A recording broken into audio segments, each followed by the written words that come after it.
Hello दोस्तों, नमस्कार। मेरा नाम अनूप मिश्रा है। आपका आपके चैनल लर्न विद हल्का में स्वागत है। आइए दोस्तों, आज के बिहार शिक्षक से संबंधित समाचार को आज लोग हम विस्तार पूर्वक देखते हैं। आज समाचार थोड़ा ज्यादा है तो थोड़ा सा समय लगेगा, लेकिन बहुत ही इंपॉर्टेंट विषयों पर आज समाचार है आपका। परीक्षा के लिए कल से कंट्रोल रूम सक्रिय। इंटरमीडिएट प्रायोगिक परीक्षा 10 से 20 जनवरी के बीच आयोजित होगी। इसकी तैयारी बोर्ड ने पूरी कर ली है। प्रायोगिक परीक्षा के सफल संचालन के लिए समिति की ओर से कंट्रोल रूम स्थापित किए गए हैं। कंट्रोल रूम सुबह 9 बजे से शाम 6 बजे तक काम करेंगे। समिति ने कहा है कि परीक्षा के दौरान किसी प्रकार की शंका या कठिनाई होने पर समिति के नियंत्रण कक्ष फोन नंबर 0612 223227 या 223227 पर संपर्क किया जा सकता है।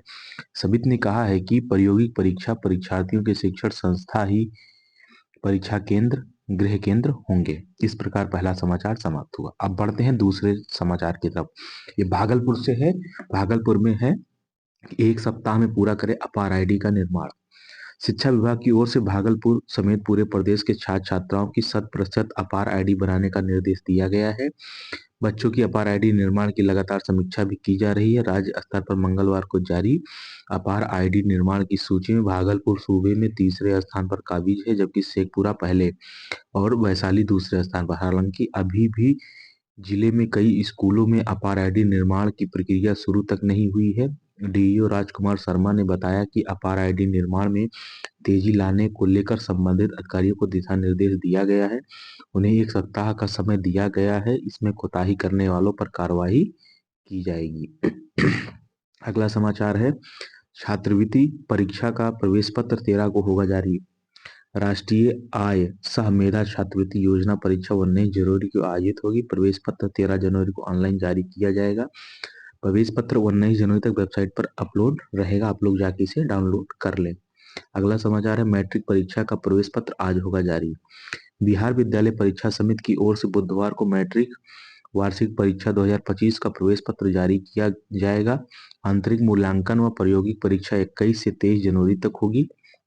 वह सैद्धांतिक परीक्षा 17 से 25 फरवरी के बीच आयोजित होगी। दोनों परीक्षा के लिए यही प्रवेश पत्र मान्य होगा। प्रवेश पत्र समिति की वेबसाइट पर जाकर डाउनलोड कर सकते हैं। सभी मान्यता प्राप्त विद्यालयों के प्रधान समिति की वेबसाइट पर जाकर अपने यूजर आईडी एवं पासवर्ड से लॉग इन करके प्रवेश पत्र डाउनलोड कर सकेंगे। इसके बाद प्रवेश पत्र पर हस्ताक्षर एवं मोहर लगाकर विद्यार्थियों को हस्तगत करेंगे। बोर्ड ने कहा है कि प्रवेश पत्र सेंटअप परीक्षा में सफल अभ्यर्थियों के लिए मान्य है। मैट्रिक वार्षिक परीक्षा 2025 में 16 लाख से अधिक परीक्षार्थी शामिल होंगे। इसके लिए 1525 से अधिक सेंटर बनाए जाएंगे। मैट्रिक परीक्षा का आंतरिक मूल्यांकन व प्रायोगिक परीक्षा 21 से 23 जनवरी तक होगा। अगला समाचार है बीपीएससी टीआरई 3 से संबंधित।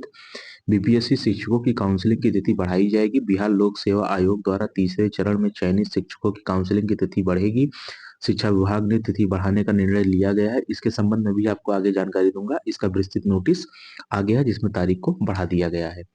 अगला समाचार है, 17वीं पीटी रद्द करने पर विचार से सुप्रीम कोर्ट का इंकार। यानी कि सुप्रीम कोर्ट ने मंगलवार को उस याचिका पर विचार करने से इंकार कर दिया जिसमें गत 13 दिसंबर को बिहार लोक सेवा आयोग द्वारा आयोजित बीपीएससी आरंभिक परीक्षा रद्द करने की मांग की गई थी। याचिका में उन अधिकारियों के खिलाफ कार्रवाई की मांग की गई थी जिन्होंने परीक्षा रद्द करने की मांग को लेकर आंदोलन कर रहे छात्रों पर लाठीचार्ज करवाई। आंदोलन की जगह मैंने 1000 बार कहा है कि सत्याग्रह होना चाहिए। पानी की कार्रवाई और पानी की बौछार चल रहा है। मुख्य न्यायाधीश संजीव खन्ना, न्यायमूर्ति संजय कुमार और केवी विश्वनाथ की पीठ ने याचिकाकर्ता से अपनी मांग को लेकर पटना हाईकोर्ट जाने का सुझाव दिया। याचिका आनंद लीगल एंड फोरम ट्रस्ट की ओर से दाखिल की गई थी। इससे पहले याचिकाकर्ता ने वकील ने पीठ से कहा कि देश के उन शांतिपूर्ण प्रदर्शनकारियों पर बिहार पुलिस की बर्बर कार्रवाई देखी है। अधिवक्ता ने कहा कि विभिन्न परीक्षाओं में पेपर लीक एक दैनिक मामला बन गया है। इस पर मुख्य न्यायाधीश ने कहा कि हम अपनी भावनाओं को समझते हैं। हम आपसे हाईकोर्ट का दरवाजा खटखटाने को कह रहे हैं। शीर्ष अदालत मामले की सुनवाई के लिए शुरुआती अदालत नहीं हो सकता है। बात तो सही है कोर्ट का भी। अगला समाचार है, शिक्षा दफ्तर में भ्रष्टाचार के विरोध में किया प्रदर्शन। अखिल भारतीय विद्यार्थी परिषद यानी कि एबीवीपी ने के कार्यकर्ताओं की ओर से शिक्षा विभाग के कार्यालय में भ्रष्टाचार के विरोध में शहर के स्वर्गीय विश्वनाथ सिंह शर्मा महाविद्यालय के समक्ष NH-31 पर प्रदर्शन किया। इसका नेतृत्व जिला सह संयोजक कमल कश्यप ने किया। इस दौरान डीओ का पुतला फूंका। प्रदेश कार्यकारी परिषद के विशेष आमंत्रित सदस्य अजीत चौधरी ने कहा कि जल्द से जल्द भ्रष्टाचारियों की जांच हो एवं दोषी अधिकारियों पर कार्रवाई की जाए। प्रदेश मंत्री पुरुषोत्तम कुमार एवं प्रदेश कार्यकारी सदस्य आलोक कुमार ने कहा कि हम किसी भी परिस्थिति में उन कर्मचारियों को तनख्वाह मिलना चाहिए। जिला सह संयोजक कमल कश्यप एवं नगर मंत्री अजीत कुमार ने कहा कि थाली खरीद, प्री फैब स्ट्रक्चर निर्माण, समरसीबल लगाने आदि के कार्यों में भ्रष्टाचार की जांच होनी चाहिए। ठीक है, अगला समाचार है 5वीं से 8वीं के 20% छात्रों के फेल होने के अंदेशा अभी से लग गया है। जिले में सितंबर में हुई अर्धवार्षिक परीक्षा में इन बच्चों को आया है डी और ई ग्रेड। दोनों कक्षाओं में 33% से कम अंक लाने वाले बच्चों में 50,000 से अधिक बच्चे शामिल हैं। अगला समाचार है सूबे के 641 प्रधानाध्यापकों से 5 करोड़ की होगी वसूली।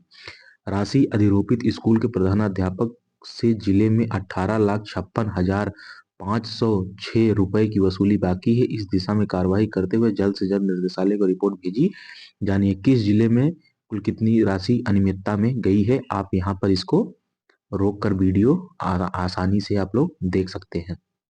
ठीक है, इसमें 10,70,74,033 रुपए की राशि अनियमितता, इसमें 5.92 रुपए वसूले गए। जिले में 30.93 लाख की अनियमितता, 12.36 लाख की वसूली, अभी भी 18.56 लाख रुपए बाकी हैं।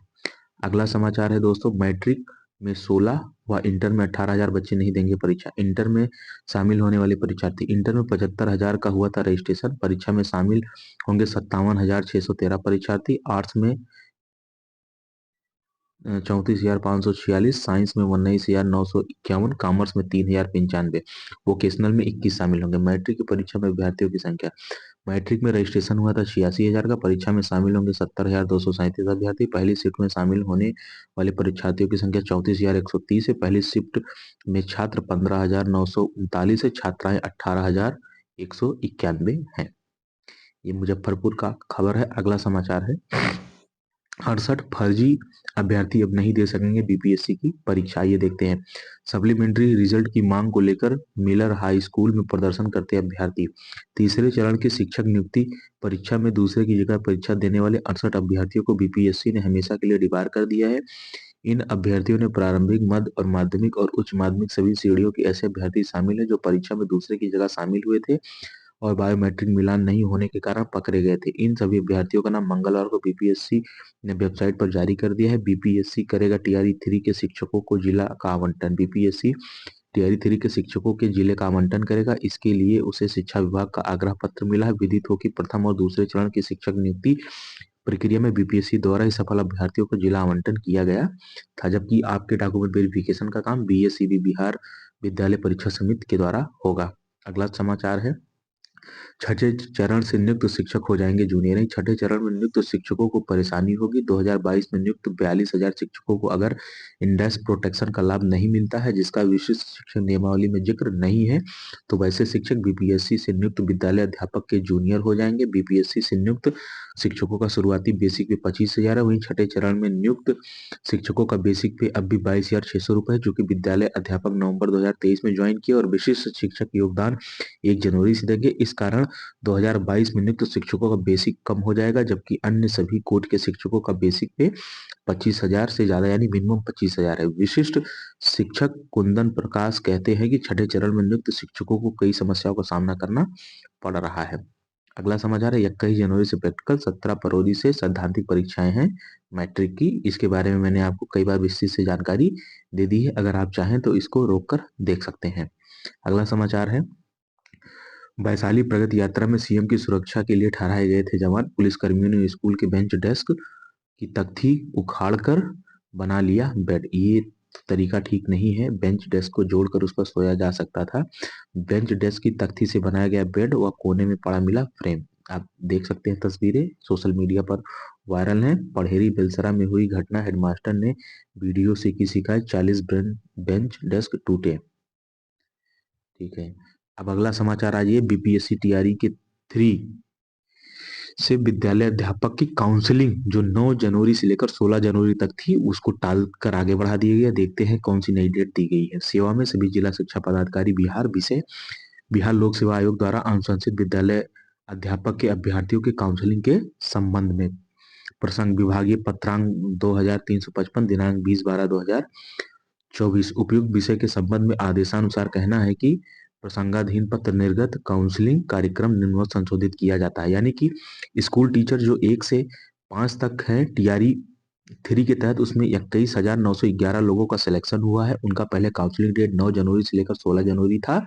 अब उसको बढ़ा करके 21 जनवरी से 30 जनवरी तक हो गया। आपकी काउंसलिंग कहाँ होगी? जो डिस्ट्रिक्ट आपको अलॉट होगा बीपीएससी के द्वारा आपकी काउंसलिंग वहां होगी।